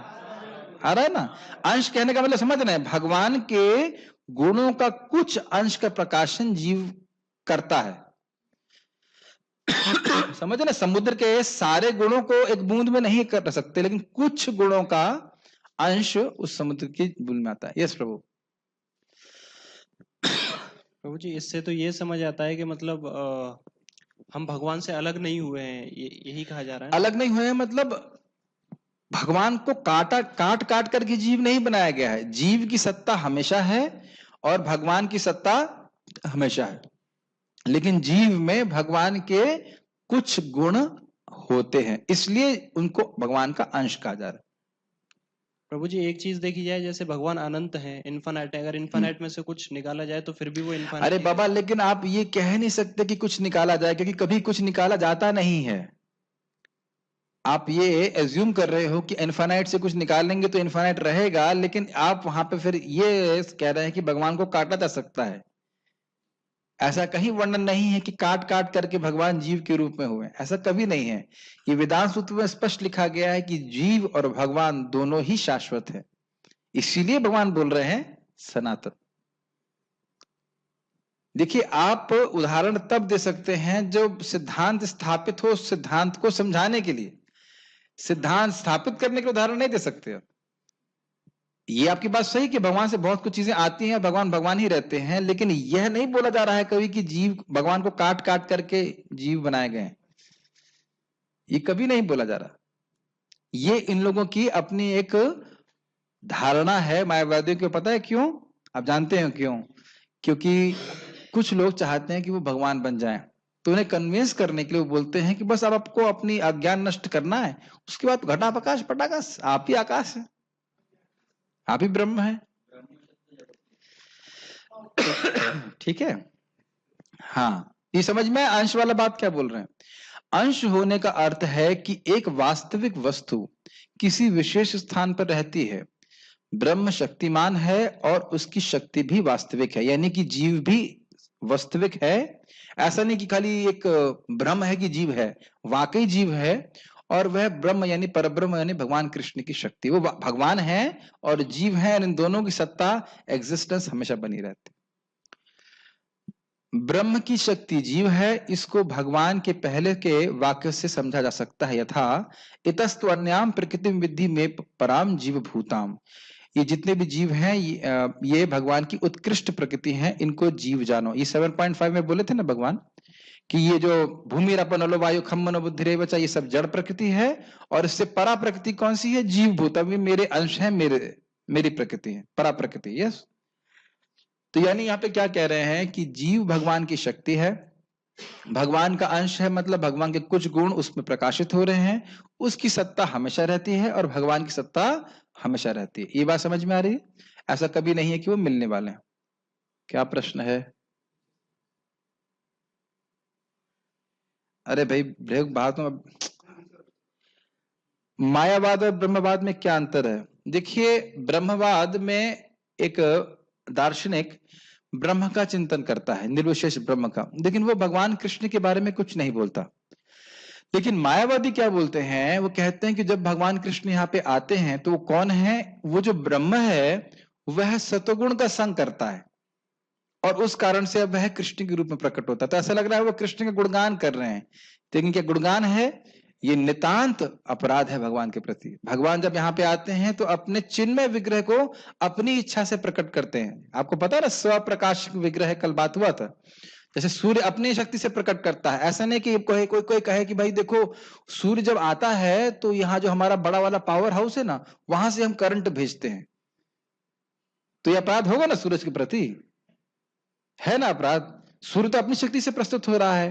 तो ये लोगों को धोखा देने वाली बात है। तो मायावादी क्या कहते हैं कि भगवान का नाम, रूप, गुण और लीला, ये जो कुछ भी है, यह माया के द्वारा सृजित है। अच्छा है, सतगुण का है, अच्छा हम भी अच्छा मान रहे हैं, लेकिन उसको निर्गुण नहीं मानते हो। लेकिन तो ये मायावाद है। ब्रह्मवादी जो है वह भगवान के बारे में कुछ बोलता नहीं है, वह केवल ब्रह्म का ध्यान कर रहा है। जैसे सुखदेव गोस्वामी थे, वह भगवान का अपराध नहीं कर रहे हैं, केवल वो निर्विशेष ब्रह्म के बारे में जानते, वहीं तक ध्यान उसका चल रहा है, भक्तों का संग करते हैं तो वह मुक्त हो जाते हैं, लेकिन भगवान के अपराधी नहीं। लेकिन मायावादी लोग भगवान को ब्रह्म के अधीन मानते हैं, मतलब निर्विशेष ब्रह्म के अधीन। ठीक है, अब इसको ले सकते हैं। और कौन सा प्रश्न है? अभी पहले पूरा कर लेते हैं तो क्लास पूरा नहीं हो पाएगा। जीव भगवान का अंश इसलिए कहलाता है क्योंकि भगवान के कुछ गुण उसमें हैं, लेकिन वो भगवान के अंदर से नहीं आता है। Yes, this is the point कि वह जैसे कि समुद्र का जल समुद्र के कुछ गुण लेकर रहता है, लेकिन इसका अर्थ यह नहीं है कि उसकी सत्ता समाप्त हो जाती है। कभी भी वो बोलते भी हैं बूंद जो है समुद्र में मिल जाती है, अरे फिर भी बूंद रहती है कि नहीं रहती है? ऐसा तो नहीं है बूंद जाकर के गायब हो जाती है। समझ रहे? तो इसी प्रकार से भगवान का अंश है, भगवान के इसमें गुण है, लेकिन उसकी व्यक्तिगत सत्ता जीव की हमेशा बनी रहती है। यस, क्या जीवात्मा बिना शरीर के रह सकता है? नहीं। जब भौतिक जगत में रहता है तो उसे स्थूल और सूक्ष्म शरीर दिए जाते हैं, और जब आध्यात्मिक जगत में रहता है तो उसको आध्यात्मिक जन्म शरीर। हाँ, अगर ब्रह्म में लटक गया तब ऐसा हो सकता है। ब्रह्म ज्योति में अगर लटक गया तो उसको कोई ना आध्यात्मिक शरीर मिलेगा ना भौतिक शरीर मिलेगा, कुछ भी नहीं मिलता। ब्रह्म ज्योति में कुछ नहीं मिलता, सूक्ष्म शरीर भी नहीं, स्थूल शरीर में लटके रहो आत्मा की तरह जैसे भी, पता नहीं। और इसीलिए बड़ी इसको इसीलिए भक्त लोग नरक कहते हैं। नरक से भी क्या कैवल्यम नरक आए थे, क्योंकि कृष्ण की सेवा करने को नहीं मिलता है। देखिए, जीव सेवा करके ही सुखी रह सकता है, उसका स्वरूपगत लक्षण है। तो अब ब्रह्म में कहीं सुख है ही नहीं वस्तुतः, क्योंकि वह है कहीं सेवा का मौका ही नहीं, इंद्रिय ही नहीं आपके पास सेवा करने के लिए, इसीलिए वहां से गिर जाते हैं लोग। इसलिए क्योंकि जीव एक विशेष स्थान में रहता है और वह भगवान से अलग रहता है, परंतु कुछ समानता भी रहती है, इसलिए जीव को भगवान का अंश कहा गया है। समझ में आ गया बात? भगवान की प्रकृति है, भगवान की उत्तम प्रकृति है और उसका अस्तित्व है, इस रूप से भगवान से कहा जा रहा है कि वो अंश है। लेकिन यह नहीं सोचना चाहिए कि भगवान को काट करके जीव बनाया गया। बार बार मैं ये बात रिपीट कर रहा हूं क्योंकि ये इस टीका का मुख्य फोकस है, प्रभुपाद जी का तात्पर्य। यहां तक सब चीजें समझ में आ रहा होगा। इस श्लोक में जीव का स्वरूप स्पष्ट है। जीव परमेश्वर का सनातन रूप से सूक्ष्म अंश है। सूक्ष्म मतलब है बहुत छोटा है। ऐसा नहीं है कि बुद्ध जीवन में वह एक व्यष्टित्व धारण करता है और मुक्त अवस्था में वह परमेश्वर से एकाकार हो जाता है। इसकी व्याख्या हमने करी थी कि नहीं? ऐसा नहीं कि पहले एक ब्रह्म था और वो कुछ कटवुट करके बद्ध होकर के यहाँ पे आ गया जीव के रूप में, और जब मुक्त हो जाएगा तो वापस ब्रह्म में मिल जाएगा। ऐसा सब नहीं है, हमेशा जीव की अस्तित्व बना रहता है। वह सनातन का अंश रूप है। यहाँ पर स्पष्टतः सनातन कहा गया है। वेद वचन के अनुसार परमेश्वर अपने आप को असंख्य रूपों में प्रकट करके विस्तार करते हैं, जिनमें से व्यक्तिगत विस्तार विष्णु तत्व कहलाते हैं और गौण विस्तार जीव कहलाते हैं। दूसरे शब्दों में विष्णु तत्व निजी विस्तार हैं और जीव विभिन्नांश हैं, पृथकीकृत अंश हैं। अपने स्वांश द्वारा वे भगवान राम, नरसिंहदेव, विष्णुमूर्ति तथा वैकुंठ लोक के प्रधान देवों के रूप में प्रकट होते हैं। विभिन्नांश अर्थात जीव सनातन सेवक होते हैं। भगवान के स्वांश सदैव विद्यमान रहते हैं। इसी प्रकार जीवों के विभिन्न अंश के अपने स्वरूप होते हैं। परमेश्वर के विभिन्न अंश होने के कारण जीवों में भी उनके आंशिक गुण पाए जाते हैं, जिनमें से स्वतंत्रता एक है। इससे पहले आगे बढ़े हम समझ लेते हैं। दो प्रकार के अंशों का वर्णन हुआ, कौन से? स्वांश और विभिन्न अंश। जब ये कहा जा रहा है कि भगवान अपने आप को विस्तारित करते हैं, तो कृपया ये मत सोचिए कि किसी समय विस्तारित करते हैं। आप कहेंगे कि अरे भगवान ने अपने आप को भगवान श्री राम के रूप में विस्तारित किया, कब किया? पहले कब? हाँ, यानी कि उंगली जाएगी तो ऊपर, लेकिन पहुंच नहीं पाएगी कब? हमेशा से, फिर रिपीट कर रहा हूं, हमेशा से भगवान अपने आप को विभिन्न विष्णु स्वरूपों में विस्तारित किए हुए हैं। ये दोनों ही बात सत्य है, वो उनके विस्तार भी हैं और अनादि भी हैं। उसी प्रकार से जीव भगवान का अनादि सेवक है।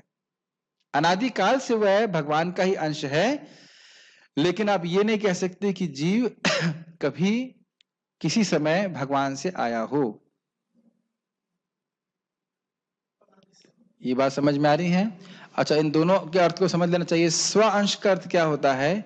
राम, विष्णु, वराह, नरसिंह, जितने भी भगवान के स्वरूप हैं, वह भगवान के कितनी शक्ति, उनमें कितनी शक्ति होती है? अगर भगवान में 100% शक्ति है कृष्ण में, तो भगवान विष्णु में कितनी शक्ति है? 100% ही। इसीलिए उनको स्वांश कहा जाता है। लेकिन क्या अंतर है? अपनी ही इच्छा से भगवान उन स्वरूपों में अपनी शक्ति को पूर्ण रूप से प्रस्तुत नहीं करते।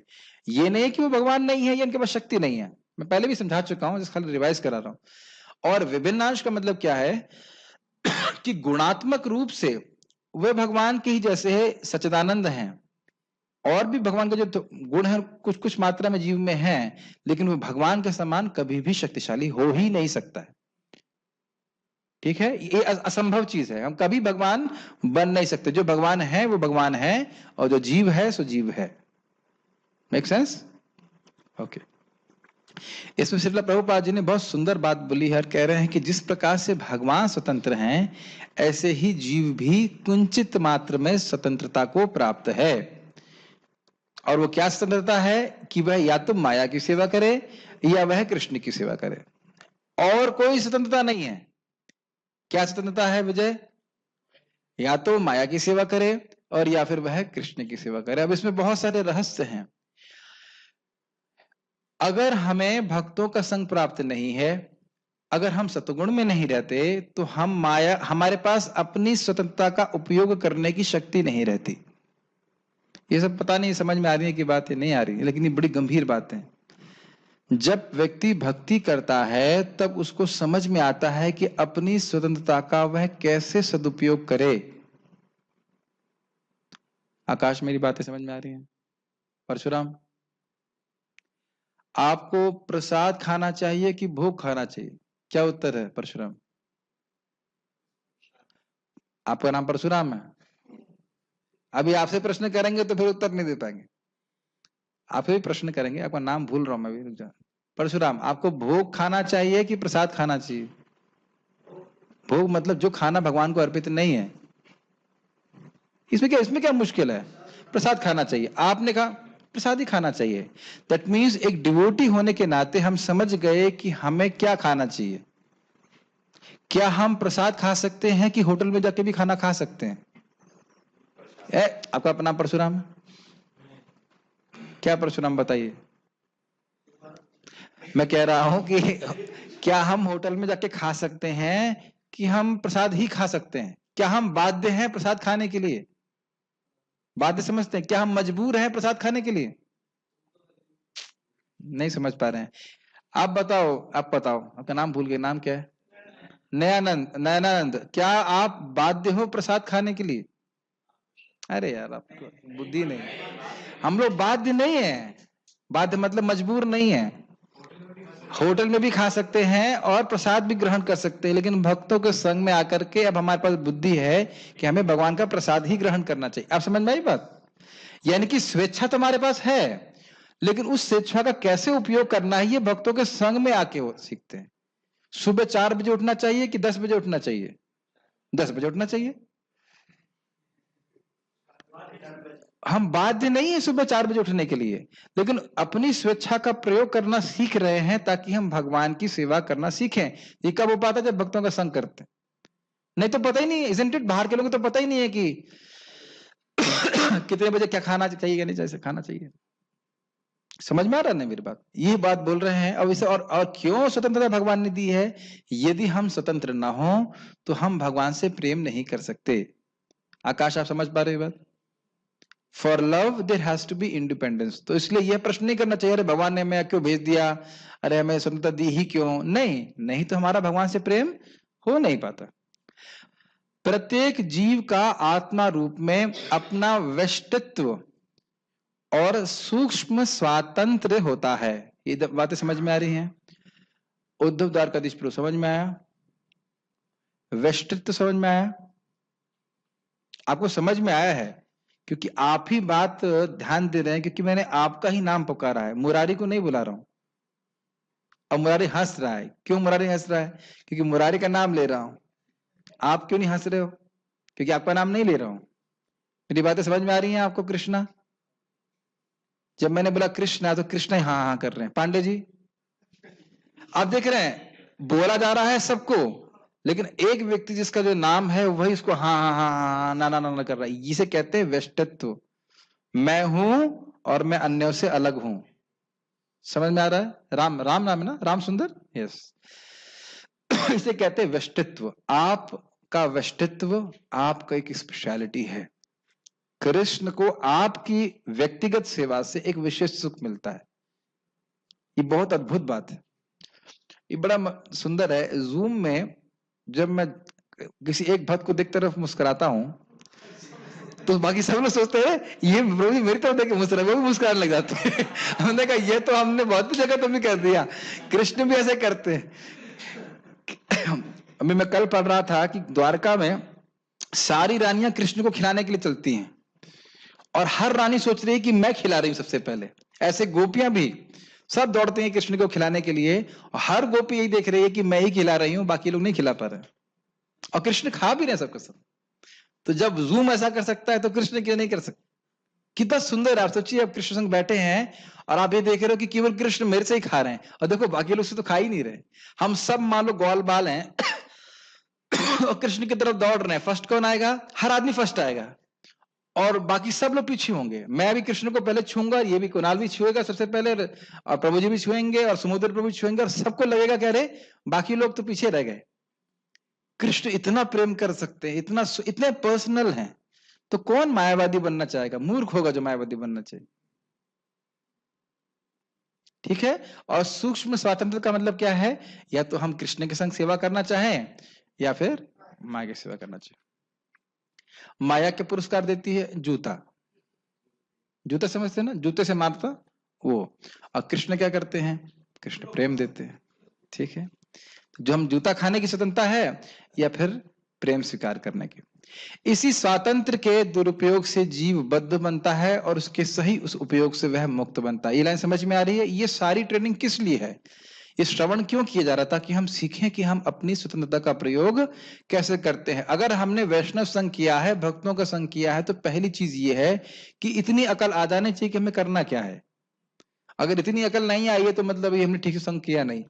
क्या खाना है, कब सोना है, कैसे बोलना है, क्या बोलना है, क्या श्रवण करना है, ये सब अक्ल हमको आनी चाहिए। इसी के लिए भक्त सत्संग किया जाता है। और इसमें मुझे बहुत हंसी आती है। हम प्रभु जी के गांव में गए थे, एक व्यक्ति ने 35 भागवत कथा कराई, 35, और फिर भी रिसर्च चल रही थी कि भगवान कौन है। Can you imagine? 3 घंटा गुणा 7 हो ना, 21 घंटे, 21 घंटे की एक कथा गुणा 35, कितना घंटे हो गए पता नहीं, 350 400 घंटे हो गए। 400 घंटे कथा सुनने के बाद व्यक्ति को ये रिसर्च चल रही है कि भगवान कौन है। मतलब रामायण हो गई, उसके पूछ रहे राम कौन है। तो ये आप देख सकते हैं कि यह वैष्णव संग नहीं हुआ, यह प्रवचन सत्संग नहीं हुआ। दोनों ही अवस्थाओं में वह भगवान के समान ही सनातन होता है। समझ में? मैं मन से तो नहीं बोल रहा था ना, प्रभुपाद बोल रहे हैं ना इस बात को कि जीव कभी भी सृष्ट नहीं है, उसका अस्तित्व हमेशा रहता है। मुक्त अवस्था में वह इस भौतिक अवस्था से मुक्त रहता है और भगवान की दिव्य सेवा में निरत रहता है। इंद्रियां आध्यात्मिक होती हैं, भगवान के संग हमेशा रहकर सेवा कर रहा है। बद्ध जीवन में प्रकृति के गुणों द्वारा अभिभूत होकर वह भगवान की दिव्य प्रेमा भक्ति को भूल जाता है। मतलब वो भूल जाता है कि वह है कौन। क्या याद रहता है? मैं देवदत्त हूं, सोमदत्त का बाप हूं और मुझे ये सब काम करने हैं। यही याद रहता है कि नहीं? मैं राम सुंदर हूं, मेरे पिताजी ये है, मुझे नौकरी करनी है, 50,000 कागज के नोट छपवाने हैं और एक काम करना है। कटाक्ष तो हम करेंगे ही, अब जानते हैं। इसी में पूरा जीवन बीता जा रहा है।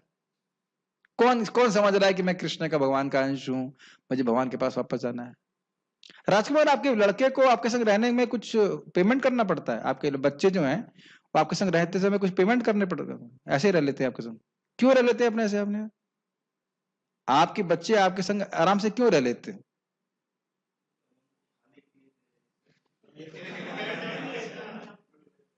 क्योंकि वो आपके बच्चे हैं। सिंपल बात। आप मेरी बात समझ पा रहे हैं? किसी के बच्चे को उसके संग रहने के लिए, अपने पिता माता के संग रहने के लिए कोई अधिकार, कुछ योग्यता चाहिए।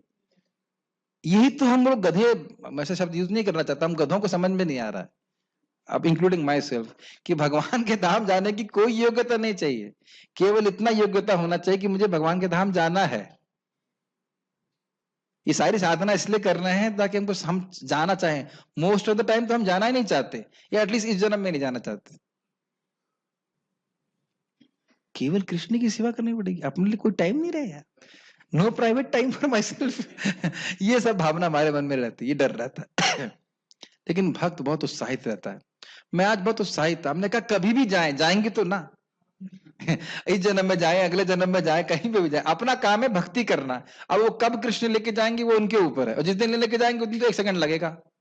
जिस दिन सोच ले चलो भाई अब प्रेम कृष्ण को वापस लेके आना, बहुत हो गया, चलो चलो भाई वापस भेज देंगे, वे मान लेके चले जाएंगे, खत्म।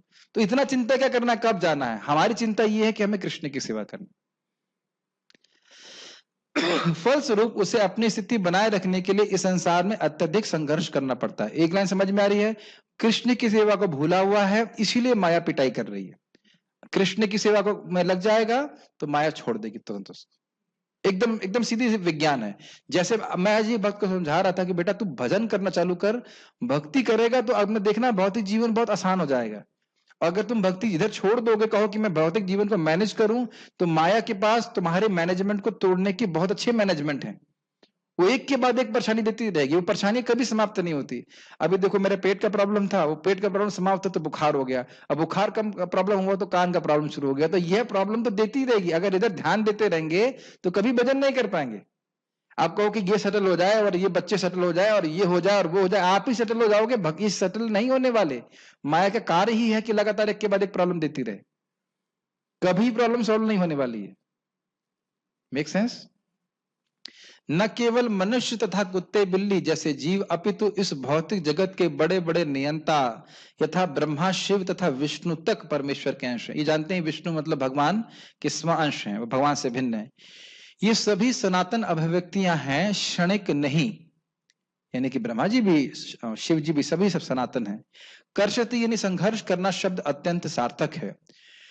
बद्ध जीव मानो लौह श्रृंखलाओं से बंधा हो, वह मिथ्या अहंकार से बंधा रहता है और मन मुख्य कारण है जो उसे इस भव सागर की ओर धकेलता है। ये लाइन समझ में आई आपको? मन में भोग की इच्छा होती है, उस भोग को प्राप्त करने के लिए जीव प्रयास करता है और फिर से भोग के संस्कार बनते हैं और फिर उसके बाद उसको एक और शरीर प्राप्त हो जाता है। इसलिए कह रहे हैं मन ही इस भव सागर में, जन्म मृत्यु रूपी सागर में बार बार जन्म का कारण है। ठीक? जब मन सतोगुण में रहता है तो उसके कार्यकलाप अच्छे रहते हैं, जब रजोगुण में रहता है तो उसके कार्यकलाप कष्टकारक होते हैं, और जब वह तमोगुण में होता है तो वह जीवन की निम्न योनि में चला जाता है। ये कौन से अध्याय में पढ़ा था हमने? 14वें अध्याय में पढ़ा था। सतोगुण से सुख और ज्ञान की उत्पत्ति होती है, रजोगुण में व्यक्ति बड़े बड़े कार्य करता है, दुख होता है, और तमोगुण में से पता ही नहीं कि करना क्या है, पूरा अंधकार में जीवन व्यतीत करता है। लेकिन इस श्लोक से यह स्पष्ट है कि बद्ध जीव मन तथा इंद्रियों समेत भौतिक शरीर से आवृत है, और जब वह मुक्त हो जाता है तो वह यह भौतिक आवरण नष्ट हो जाता है, लेकिन उसका आध्यात्मिक शरीर अपने व्यष्टि रूप में प्रकट होता है। ये लाने समझ में आए? इसकी व्याख्या टीका में की गई थी कि हमारी ये भौतिक शरीर नष्ट होगा, स्थूल सूक्ष्म, फिर क्या हमको प्राप्त होगा? क्या प्राप्त होगा रामचंद्र प्रभु?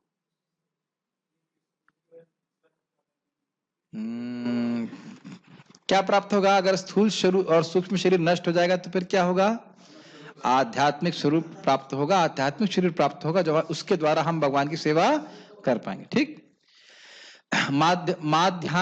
माध्यान्दिनायन श्रुति में सूचना प्राप्त है। क्यों भाई, था ये श्लोक है कि नहीं? टीका में पढ़े थे कि नहीं? प्रभुपाद कोट कर रहे हैं कि नहीं? आउट ऑफ कोर्स तो नहीं बोल रहे थे। सवा एष ब्रह्मनिष्ठ इदम शरीरम मर्तमिति उत्सृज्य ब्रह्मा विसंपद्य ब्रह्मणा पश्यति ब्रह्मणा शृणोति ब्रह्मणे वविदम सर्वम अनुभवति। समझ में आया? याद आ रहा ना क्या बोला गया था? वह ब्रह्म होता है, उसकी आंखें भी ब्रह्म हो जाती हैं, उसके कान भी ब्रह्म हो जाते हैं, वस्तुतः उसको आध्यात्मिक शरीर प्राप्त हो जाता है, भगवान की सेवा वो कर पाता है। ये वेद की बात है, मनगणत भावुकता की बात नहीं है। यहां यह बताया गया है कि जब जीव अपने इस भौतिक शरीर को त्यागता है और आध्यात्मिक जगत में प्रवेश करता है तो उसे पुनः आध्यात्मिक शरीर प्राप्त होता है, जिससे वह भगवान का साक्षात्कार कर सकता है। तो वह स्पष्ट है, समझाना नहीं है। यह उनके आमने सामने बोल सकता है और सुन सकता है तथा जिस रूप में भगवान हैं उन्हें समझ सकता है। जो वैकुंठ में भगवान विष्णु के पास जाते हैं, नहीं, भगवान विष्णु के पास तो जाते ही हैं, भगवान विष्णु के पास जाते हैं, बहुत सुंदर, और भगवान विष्णु जब बोलना शुरू करते हैं तो उनको ऐसा लगता है कि उसे अमृत उड़ेला जा रहा है उसके कानों से। स्वागतम स्वागतम ऐसे करके भगवान बोलते हैं। गोप कुमार को बोलते हैं कि तुम स्वागत है तुम्हारा। भगवान बोल रहे हैं। सोचिए एक सिंपल सा शूद्र जीव भगवान के पास जाता है और बहुत सुंदर बातें बोलते हैं और वैसे बोलते हैं कि ऐसा लग रहा था कि बस अमृत उड़ेल रहे हैं। ऐसे ही भगवान श्री राम के पास जाते हैं, उनको प्रणाम करते हैं और थोड़ा संकोच कर रहे होते हैं, तो भगवान श्री राम कहते हैं नहीं, संकोच करने की जरूरत नहीं। और फिर भगवान बोलना शुरू करते हैं तो अमृत अमृत उनको ऐसा लगता है। हम लोग कल्पना नहीं कर सकते, लेकिन कहते हैं उसको कल्पना मतलब आप उसको एक्सप्लेन नहीं कर सकते भगवान का अनुभव क्या है। लेकिन प्रभुपाद की कृपा से, आचार्य की कृपा से हम सबको भगवान के धाम जाने का मौका मिलेगा। प्रोसेस बहुत सिंपल है। ये सब बातें सुन करके हमारा प्रेरणा बनती है कि हम भजन करते रहें, भगवान के धाम पहुंचे। स्मृति में भी यह ज्ञात होता है, वसंत यत्र पुरुषाः सर्वे वैकुंठ मूर्तया, ये भी कोट किया गया था ना। वैकुंठ में सारे जीव भगवान जैसे शरीरों में रहते हैं। अभी तो बताया गया था इस बात को। जहां तक शारीरिक बनावट का प्रश्न है, अंश रूप जीवों तथा विष्णु मूर्ति के विस्तारों अंशों में कोई अंतर नहीं होता। ये समझ में आया? मतलब भगवान के समान वो दिखाई पड़ते हैं, जैसे श्री दामा श्रीमती राधा रानी की तरह दिखाई पड़ते हैं, उनके भाई हैं ऐसे करके। दूसरे शब्दों में, भगवान की कृपा से मुक्त होने पर जीव को आध्यात्मिक शरीर प्राप्त होता है। तो इसकी व्याख्या कर चुके हैं, ठीक है। ममेवांश शब्द भी अत्यंत सार्थक है, जिसका अर्थ है कि भगवान के अंश। भगवान का अंश ऐसा नहीं होता जैसे किसी पदार्थ का टूटा हुआ खंड। इसकी व्याख्या किए थे ना हम लोग। ऐसा नहीं कि पत्थर को तोड़ तोड़ करके आपने जो है अंश बना दिया, उस पत्थर की अस्तित्व वह समाप्त हो गया, ऐसा नहीं। हम द्वितीय अध्याय में देख चुके हैं कि आत्मा के खंड नहीं किए जा सकते, उसी प्रकार से भगवान को भी काटा नहीं जा सकता। इस खंड की भौतिक दृष्टि से अनुभूति नहीं हो पाती। यह पदार्थ की भांति नहीं है जिसे चाहो तो कितने ही खंड कर दो और पुनः जोड़ दो। समझ में आ रहा है? पत्थर को आपने तोड़ा फिर ग्लू से चिपका दिया, यह सब नहीं होता। ऐसी विचारधारा यहां पर लागू नहीं होती, क्योंकि संस्कृत के सनातन शब्द का प्रयोग हुआ है। विभिन्न अंश सनातन है, मतलब कि जीव सनातन है। द्वितीय अध्याय के प्रारंभ में यह भी कहा गया कि प्रत्येक व्यक्ति के शरीर में भगवान का अंश विद्यमान है। देहि और अस्मिन् यथा देहे। वह अंश जब शारीरिक बंधन से मुक्त हो जाता है तो वह आध्यात्मिक आकाश में वैकुंठ लोक में अपना आदि आध्यात्मिक शरीर प्राप्त कर लेता है, जिससे वह भगवान की संगति का लाभ उठाता है। एक बात बताना चाहता हूं कि मतलब क्या है इसका। नित्य सिद्धस्य भावस्य प्राकट्यम हृदय साध्यता। हर जीव का भगवान से एक शाश्वत संबंध है, आप जानते हो। तो उस संबंध के अनुसार जिस प्रकार से जीव सेवा करना चाहता है, उसको वैसा स्वरूप दिया जाता है। मैं फिर से रिपीट कर रहा हूं, समझिए। जो जीव जिस प्रकार से कृष्ण की सेवा करना चाहता है, उसको उस प्रकार का शरीर दिया जाता है। मान लो मेरा स्वरूप मेढक का है। आप कहेंगे अरे और हंसना चालू है, मेढक है प्रभु जी, अरे इसीलिए बहुत टर कर रहे हैं आप। नहीं, अगर मेरी ये इच्छा है कि मेढक के रूप में मैं कृष्ण की सेवा करूं शाश्वत रूप से, तो मैं मेढक रहूंगा। लेकिन अगर मैं चाहूं कि मेढक से मतलब कुछ समय के लिए मेढक छोड़ करके मैं पेड़ बन जाऊं, तो पेड़ भी बन सकता हूं। और फिर छोड़ करके मैं कहूं चक्र बन जाऊं, तो चक्र। ये कोई लिमिटेशन नहीं है कि आप एक ही स्वरूप में रहेंगे। मैंने कल भी समझाया था कि भगवान का चक्र जब चाहता है तो इंसान मतलब मानव रूप लेकर के वो उनको चामर भी डुलाएगा, और जब लोगों को मारना हो तो चक्र बन जाएगा। आप लोगों को लगा प्रभु जी मतलब फेंकने के लिए यही समय को मिला है। हम फेंक नहीं रहे, फेंकना समझते हैं, मतलब क्या कहते हैं उसको मतलब मनगढ़ंत बातें बोल रहे हैं। मनगढ़ंत बात नहीं है ये सब बातें, कॉमिक्स की स्टोरी नहीं है, ये सब शास्त्र के वचन है। समझ रहे ना मेरी बात? भगवान की कौमुद की गदा भी एक व्यक्ति है। एक जीव का स्वरूप रसगुल्ला भी हो सकता है, शाश्वत रूप से वो रसगुल्ला हो सकता है, लेकिन रसगुल्ला भी बोल सकता है। कहोगे प्रभु जी आप ये तो मतलब कुछ ज्यादा ही हो रहा है। कहते ना आज मोला सारी बात हजम नहीं हो रही है, लेकिन ऐसा है। आप जानते हो कि दामोदर लीला में दूध भी सोच रहा था, अरे यशोदा मैया का दूध पीते रहेंगे, हमें कब पिएंगे, तो हम फालतू में तप रहे हैं, चलो हम आत्महत्या कर लेते हैं। तो ये सब बातें आचार्यगण केवल भावुकता में नहीं बोल रहे हैं। आध्यात्मिक आकाश में हर चीज एक व्यक्ति है, घास भी एक व्यक्ति है, समझ रहे? पेड़ भी सब व्यक्ति हैं। समझ में आ रहा है? यानी कि जीव का जो शाश्वत भाव है भगवान के प्रति, उसके अनुसार उसको एक शरीर, जो अगर शरीर शब्द कहें या विग्रह स्वरूप, प्राप्त होता है। समझ में आ रही बात? ये बात। किंतु ऐसा समझा जाता है कि जीव भगवान का अंश होने के कारण गुणात्मक दृष्टि से भगवान के समान है, जिस प्रकार स्वर्ण के अंश भी स्वर्ण होते हैं। मान लीजिए कि एक स्वर्ण का बहुत बड़ा समूह है, तो एक बहुत बड़ा कह सकते हैं कोश है स्वर्ण का, या एक बहुत बड़ा पिंड कह लीजिए, और स्वर्ण का एक छोटा सा आभूषण है, तो उसमें भी तो वही गुण है जो स्वर्ण में। वही एग्जाम्पल है, समुद्र की बूंद समुद्र, महान अग्नि या चिंगारी, सूर्य की रोशनी या सूर्य। तो सूर्य की रोशनी सूर्य नहीं है, समुद्र की बूंद समुद्र नहीं है, चिंगारी एक महान अग्नि नहीं है, लेकिन उस सभी में थोड़े थोड़े गुणात्मक साम्यता होती है। कोई प्रश्न किसी भक्त का है तो मैं ले सकता हूं, बहुत सारे प्रश्न है, आज सारी आत्माएं जग गई लग रहा है। अच्छा, आत्मा और ईश्वर प्रकृति का क्या संबंध है और क्या ये तीनों ही सनातन है? बिल्कुल सही है, आत्मा सनातन है। अरे आप भाग कर रहे हो, सुनो पूरे, क्लास करना समाप्त हो गई। आत्मा और कौन सनातन काम करने के लिए जा रहे हो? आत्मा सनातन है, ईश्वर यानी भगवान कृष्ण सनातन है, और प्रकृति भी सनातन है। लेकिन प्रकृति जड़ है, भगवान की शक्ति है। आत्मा भगवान की शक्ति है लेकिन जड़ नहीं है, और भगवान के जो सच्चिदानंद गुण है वह भी आत्मा में है। ठीक है, चलो प्रश्न का उत्तर दो, माइक दो आप साधुचरण।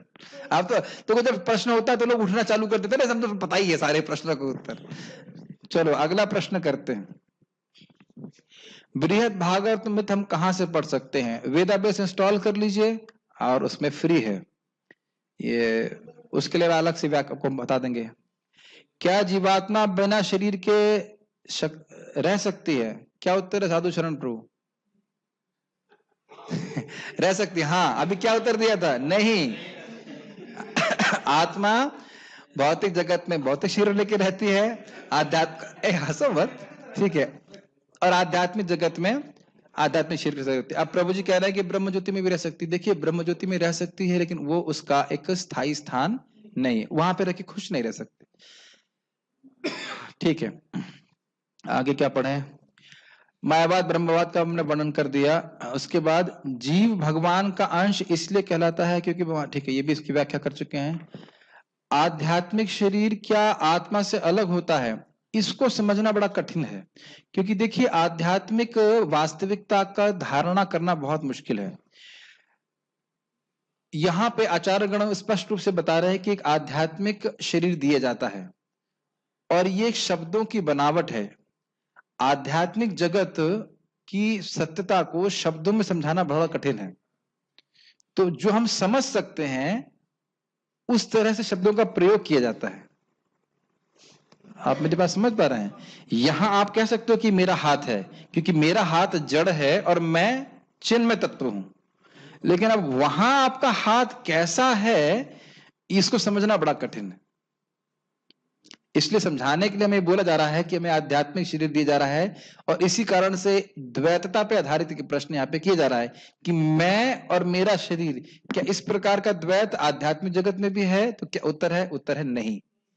तो फिर ऐसे शब्दों का प्रयोग क्यों कर रहे हैं? क्योंकि भौतिक बुद्धि से हम ऐसे समझ सकते हैं कि आध्यात्मिक शरीर दिया जाता है, वहां का चिन्मय शरीर आत्मा से भिन्न नहीं होता है। वहां पर इस प्रकार का भेद नहीं है कि मैं और मेरा शरीर।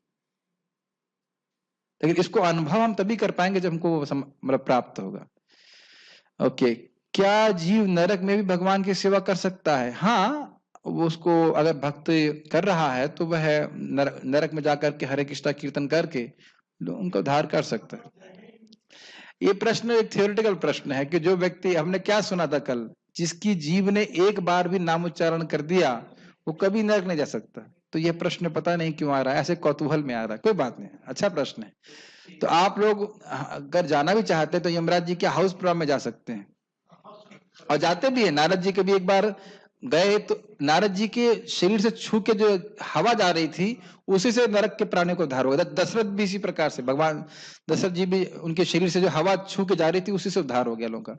तो हाउस प्रोग्राम के लिए जा सकते हैं, ऐसे कोई दिक्कत नहीं। जैसे कहो कि भक्त लोग जेल जा सकते हैं, हाँ जाते हैं, प्रीचिंग करने जाते हैं, लेकिन अब ऐसा काम नहीं करते हैं कि जेल में जाके रहना पड़े। ठीक है ना? अरे पहले ये प्रश्न पूरा कर लेते हैं। हाँ, ऑनलाइन प्रश्न पूरा कर लेते हैं। क्या स्व अंश भगवान के अंदर से आते हैं? बिल्कुल नहीं। यही मैं समझा रहा था कि ऐसा नहीं सोचना। देखिए, ये थोड़ा समझा देता हूं क्योंकि शायद नए भक्तों को पता नहीं होगा। देखिए, मैं आप लोगों को यहाँ पे क्लास दे रहा हूं, क्यों? क्योंकि आप लोग मुझसे अलग हैं। हम लोग अलग अलग दिख रहे हैं ना। आप कुणाल तो नहीं हो, कुणाल है, आप कुणाल नहीं है, ये प्रेम कृष्ण है, ये नयानंद है, सब अलग अलग लोग हैं। तो जो विविधताएं दिख रही वो इसलिए दिख रही है क्योंकि अलग अलग जीव अलग अलग शरीरों में उपस्थित है, ये समझाया था ना। लेकिन भगवान इतने चमत्कारी हैं कि भगवान अपने आप को एक ही समय में एक सब जगह विस्तारित कर देंगे और वो एक ही व्यक्ति हैं। हाँ, मतलब बहुत अद्भुत बात है, भगवान अपने को क्लास दे सकते हैं अगर चाहे तो। जैसे आप देख सकते हैं ब्रह्म विमोहन लीला में भगवान अपने को ही हाँक रहे हैं, वही बछड़ा बन गए हैं, वही क्या कहते हैं बच्चे बन गए, वही कृष्ण है, वही सब एक्सपैंड कर लिया और अपने को ही हाँक रहे हैं। ये तो चकित करने वाली बात है, isn't it?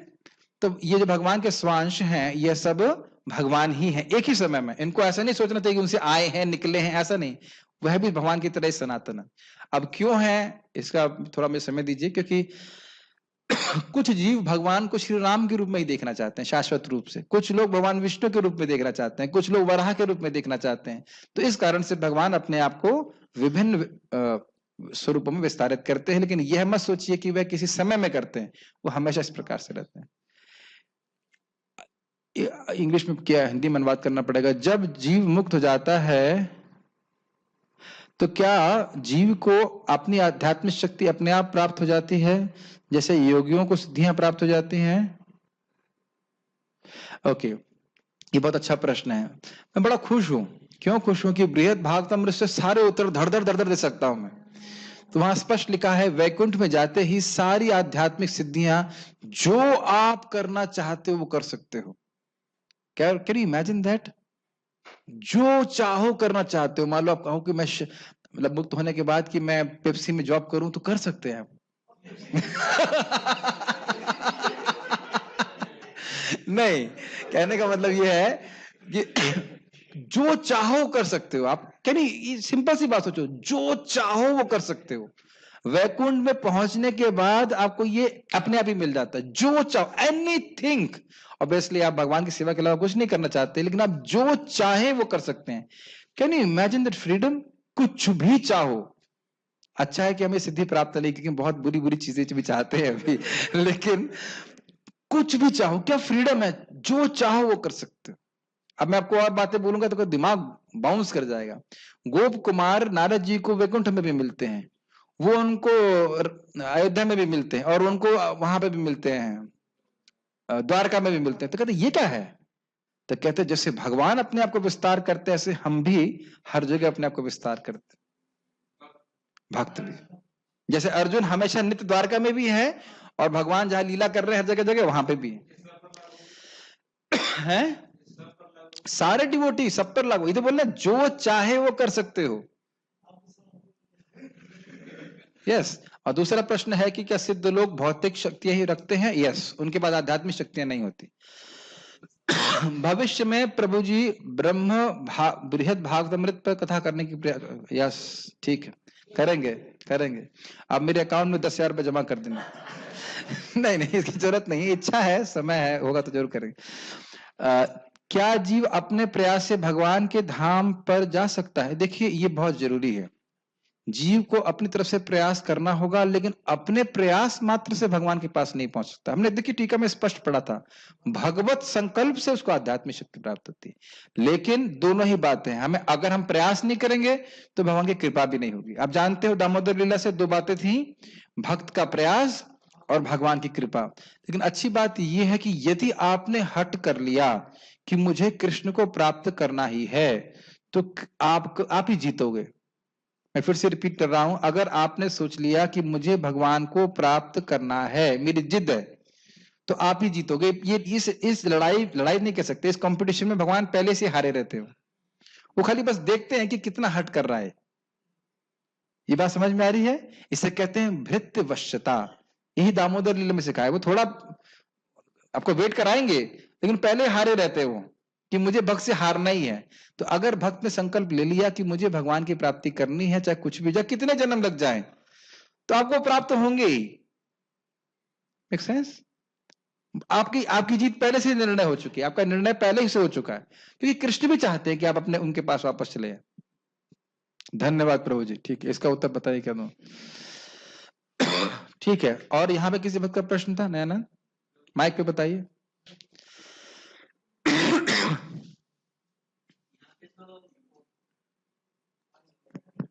यहाँ पे तो जो शरीर और आत्मा अलग अलग होता है, हाँ पर आपने कहा वो मैंने पहले सुना नहीं, बहुत अच्छा लगा, इसलिए इसकी और जानकारी चाहिए था।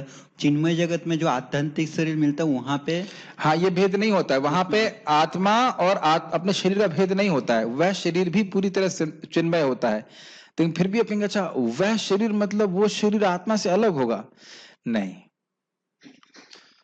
वहां पे भी इसी प्रकार से गोप कुमार जाते हैं तो वो अपने शरीर के परिवर्तन को देखते हैं, एकदम पूरा स्पिरिचुअल, इट्स वेरी इनकंसीवेबल कि मतलब वो कैसा शरीर होगा, क्योंकि हम बार बार शरीर का उपयोग कर रहे हैं तो अब बार बार मन में यही आ रहा होगा कि ये शरीर ऐसा जड़ शरीर नहीं है।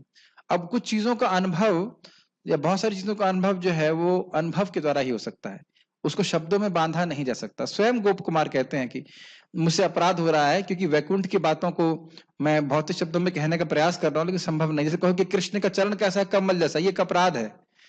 कमल कभी कृष्ण की बराबरी नहीं कर सकता है, लेकिन अब हम लोग को यही समझ में आता है कमल, तो इसलिए बोल के काम चला लेते हैं। ठीक है, और कोई प्रश्न है? चलिए स्टॉप हियर। श्रीमद् भगवद गीता की जय। श्री प्रभुपाद।